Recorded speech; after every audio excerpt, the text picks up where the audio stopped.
نسبت مرد 27 ساله ساکن شهر خوجند پرونده جنایتی با ماده 111 قسم 1 کودکس جنایتی جمهوری تاجیکستان آغاز کرده شد. نامبرده 31 اکتبر سال 2022 تخمینا ساعت 17:00 دقیقه در حوله استقامتیش با دختر 18 ساله ساکن شهر مذکور جنگ و جنجال کرده با مقصد قصداً رسانیدن ضرر با کارد یک مرتبه بعد از راست جبر دیده زده است.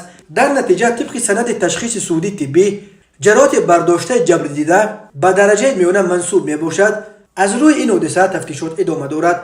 به شعبه وزارت کارهای داخله در شهر وحدت با عریضه مرد 37 ساله ساکن شهر مذکور مراجعت نموده است که 31 دکمبر سال 2018 مرد 61 ساله ساکن همین شهر با راه فریب به باوریش در آمده از او 85,000 سومانی گرفته تا حال برنگردانیده است.